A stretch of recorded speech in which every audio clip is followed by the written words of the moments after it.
അങ്ങനെ ഇതാ നമ്മൾ ഇവിടുന്ന് ഫോട്ടോസും വീഡിയോസൊക്കെ കുറച്ച് എടുത്തിട്ട് നേരെ ബീച്ചിലേക്ക് പോയിട്ടോ. ഇവിടുന്ന് ഇത് നമ്മുടെ സ്കൈ ഡൈനിങ് ഉണ്ടല്ലോ, അതിങ്ങനെ പൊന്നുന്നുണ്ടായിരുന്നു നമ്മൾ വന്നപ്പോൾ തന്നെ.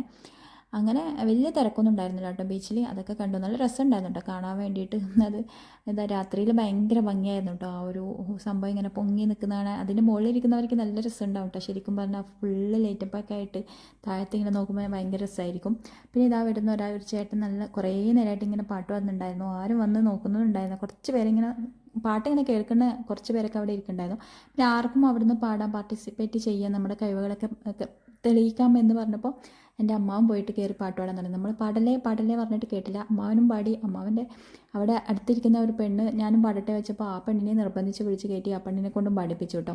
അങ്ങനെ പാട്ടൊക്കെ അടിപൊളിയായിരുന്നു. അമ്മാവൻ പഴയ എന്താ പറയുക കലാവിരുദ്ധൻ തന്നെയാണ് കേട്ടോ.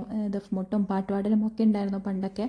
ഇപ്പം ഒക്കെ പോയത് കേട്ടോ. ഞാൻ ആ കുട്ടിയും അത്യാവശ്യം പാട്ട് പാടുന്ന കുട്ടി തന്നെയാന്ന് തോന്നുന്നു കേട്ടോ. നല്ല ധൈര്യത്തിൽ ആ കുട്ടി ഞാൻ ഇങ്ങോട്ട് തന്നെ ചോദിച്ചാണ് കേട്ടോ ഞാനും കൂടി പാടട്ടേന്ന്. അപ്പോൾ പാട്ട് പാടുന്ന കുട്ടി തന്നെയായിരുന്നു. രണ്ടാളും അടിപൊളിയായിട്ട് പാടിയിട്ടുണ്ടായിരുന്നു. പിന്നെ അവർ പാടാൻ തുടങ്ങിയപ്പോൾ ഫുൾ ആൾക്കാരൊക്കെ നോക്കാൻ തുടങ്ങി കേട്ടോ. മാപ്പിളപ്പാട്ടാണ് അവർ പാടിക്കൊണ്ടിരിക്കുന്നുണ്ടായിരുന്നത്. അങ്ങനെ ഇതാ ബീച്ചിലൊക്കെ ആൾക്കാരൊക്കെ അതുവരെ പാട്ടിൽ ആരും ശ്രദ്ധിക്കാതിരുന്ന പാട്ട് അമ്മാവനും ആ കുട്ടിയും പാടാൻ തുടങ്ങിയപ്പോൾ എല്ലാവരും കൂടി ശ്രദ്ധിക്കാൻ തുടങ്ങി കേട്ടോ.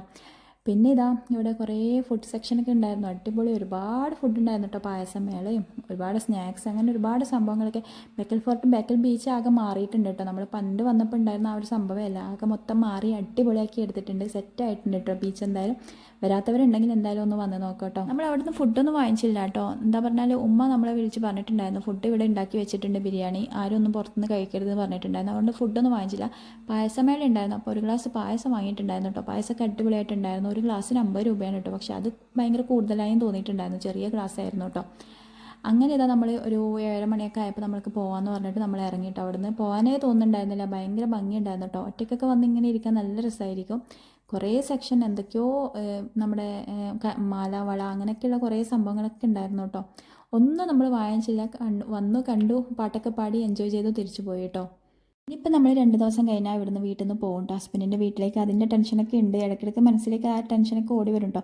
എനിക്ക് വലിയ പ്രശ്നമില്ല, ഞാൻ എവിടെ പോയാലും പറഞ്ഞല്ലോ നിൽക്കും. പക്ഷെ മക്കളുടെ കാര്യം ആലോചിക്കുമ്പോൾ ഭയങ്കര വിഷമമാണ് കേട്ടോ. അവരിനി ശരിക്കും പറഞ്ഞാൽ ഒരു കൂട്ടിലിട്ട കിളികൾ തന്നെയാണ് കേട്ടോ.